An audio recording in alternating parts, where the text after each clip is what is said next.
Welcome to Virtual Voices, an Emmaus Road Productions AI-generated podcast using Google's NotebookLM software.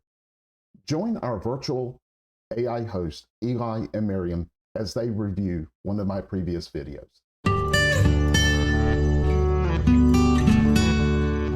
Ever walk past those huge walls of Bibles at a bookstore? It's kind of overwhelming, right? You'd think one Bible would be enough, but there's so many. Right. So many versions, so many translations, and today we're going to deep dive into why there are so many and which one might be right for you. It's a fascinating journey. Really, the Bible's history with language and translation is like no other book. No kidding. I mean, we're talking over 400 English translations alone. But are they all really that different? Yeah. Does it even matter which one someone chooses? Well, that's the million-dollar question, isn't it? To really understand what's going on, we need to go back to the source, literally. The Bible wasn't originally written in, English. Yeah. We're talking ancient Hebrew, Aramaic, Right. and Koine Greek. These were languages spoken in worlds vastly different from our own. It really is kind of mind-blowing to think about, these words, these ancient words, they've traveled through time, through cultures, from scrolls to, smartphones. Absolutely. It's a long way from chisel and stone to copy and paste. And that journey from the ancient scroll to your nightstand is filled with these meticulous scribes dedicated to preserving these texts. Imagine a world where accuracy was everything. These guys were like the ultimate grammar police. Yeah. One little mistake and they'd have to start an entire page over. Oh, man. Talk about pressure. You can't just hit undo back then. Nope. Makes you appreciate the dedication involved. Absolutely. Just passing down these texts through, centuries. Yeah. And as these texts spread, translation became essential. For instance, think about the reach of Greek culture under Alexander the Great. Suddenly, you have a whole new population that needs access to these writings. That's where we get the Septuagint, an early Greek translation of the Hebrew Bible. Oh, okay. Yeah. Wow. And then, with the rise of the Roman Empire, Latin takes center stage. Exactly. Which is how we got the Latin Vulgate. That's right. And these translations weren't just, some academic exercise. Right. These were shaping religious and cultural landscapes for, centuries. They were foundational, really. Yeah. But fast forward to the Renaissance, and you have this renewed focus on literacy. People wanted to read the Bible, for themselves in their own language, which leads us to some really interesting developments in, translation methods. And this is where it gets interesting because it's not just about swapping words. It's about, conveying meaning. Nuance. Yes, Yeah. across totally different, linguistic systems. Exactly. And that's where all these different types of translations come into play. We often kind of categorize them into four main approaches: word for word, meaning for meaning, thought for thought, and paraphrase. Think of it like trying to explain the concept of, say, a red shirt, but you can only use Spanish grammar. Okay. You wouldn't say red shirt, you'd say shirt red. Same idea, different order, which can make a big difference in how we understand the text. Yeah. So meaning for meaning tries to bridge that gap by kind of capturing the essence of what's being said, even if it takes a bit more freedom with the wording. Right. But where does that leave thought for thought and paraphrases? Well, thought for thought takes even more liberty in interpreting and rephrasing the text for a modern audience. Okay. And paraphrases, they go even further, often aiming for the simplest possible language. Okay. While they might be easier to read, they also run the risk of kind of straying from the original intent. Because you're essentially adding more of the translator's interpretation. Yeah, right? exactly. It's almost like a game of telephone where the message can change a little with each retelling. Precisely. And that's why if you're serious about studying the Bible, it's crucial to know the approach of the translation you're using. Right. Are you getting as close to the original text as possible? Or are you getting an interpretation? Neither is wrong, but understanding the difference is key. It's like choosing between, a gourmet chef's tasting menu and, your favorite comfort food. Both are good, but they offer very different experiences. That's a great analogy. Thanks. And speaking of different experiences, you mentioned earlier that you have a kind of a soft spot for the King James Version. I do. Maybe it's, the poetic language or that whole, weight of history thing. I don't know, but it really resonates with me. I know it's not always the easiest read, but I don't know. I find a certain beauty in it. It's definitely earned its place as a classic. Right. And its history is full of, fascinating twists and turns. For instance, the King James Version was based on what scholars call the Textus Receptus, which basically means received text. It was like the standard collection of Greek manuscripts for centuries. Okay, so Textus Receptus.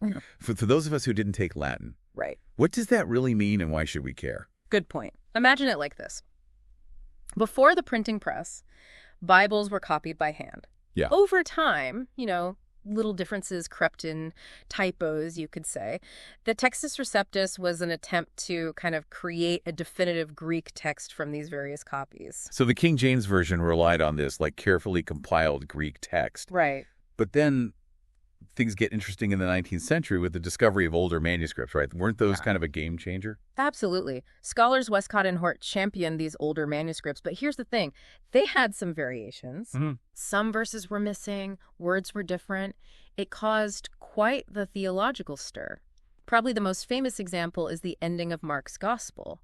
Verses 9 through 20 are absent in some of these older manuscripts, leading to questions about whether they were part of the original text or, added later. It's amazing how these ancient manuscripts can still, spark debate even today. It really makes you wonder what else might be hidden within those pages. It's a constant process of discovery and interpretation. Yeah. And that leads us to another fascinating aspect of Bible translations, the business side of things. Ooh, here's where things get really interesting. Right. Because we're talking about, copywriting a book that's meant to be shared freely. How does that even work? It's a fascinating paradox. The proliferation of translations is kind of partly fueled by, the publishing world. Yeah. A new translation means a new copyright, new licensing fees for Bible apps, and, a constant desire for the latest and greatest. Also, the pressure to have the newest phone, but with Bibles. Yeah. It makes you think, is this really about making the Bible more accessible? Right. Or is it about, the bottom line? It's a complex issue, for sure. But it's worth remembering that each translation comes with its own, quirks and approaches. Take the King James Version, for example. One of the things I find fascinating is its use of italics to indicate words that were kind of added for clarity in English. I love that about the King James. Yeah. It's like a little peek behind the curtain.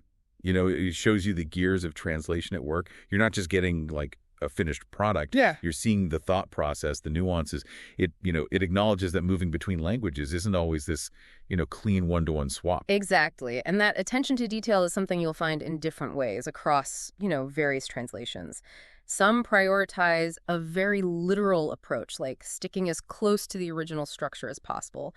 Others, like those thought-for-thought translations, aim for smoother, more natural-sounding English, even if it means, taking more liberties with the wording. And that's where that whole debate about accuracy versus readability comes in. Exactly. I have to admit, I sometimes feel like those modern translations, while easier to read, I don't know, they kind of lose some of the original flavor in, their quest for simplicity. Right. Take, for example, that whole controversy over translating virgin as young woman. Yeah.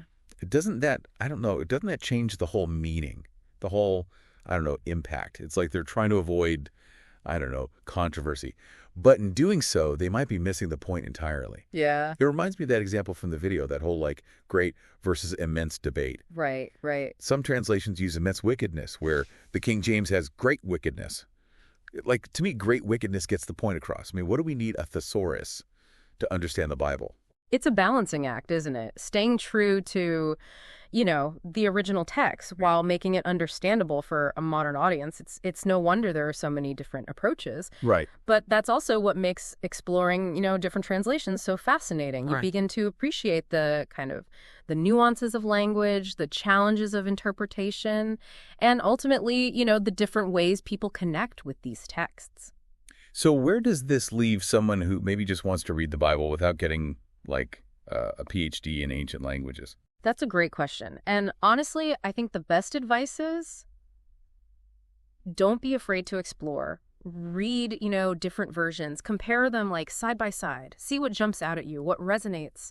There are some, fantastic online resources and study tools that make this easier than ever before. You can even find apps that let you compare verses across multiple translations. It's like having a whole library Yeah. at your fingertips. And don't be afraid to, I don't know, get a little nerdy with it. Right. Look into the history, the debates, the different approaches. I promise there's a whole world of like fascinating stuff out there. You might be surprised at what you discover. I agree. Engaging with the Bible should be an enriching experience, not a chore. It's about, finding what speaks to you. Exactly. It's about the journey, not finding the one perfect translation. Right.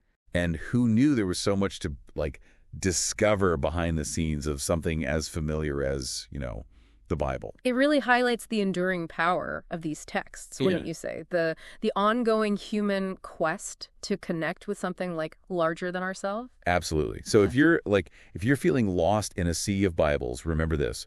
The most important choice isn't about which translation is right. It's about recognizing that each one offers a unique lens through which to view this, like timeless and multifaceted text. Keep exploring, keep questioning, and most importantly, keep diving deep. Thank you for watching, and feel free to subscribe or take a look at some of these other videos. And always remember Matthew 6:33, but seek first the kingdom of God and his righteousness, and all these things will be added unto you. Until next time, have a great day.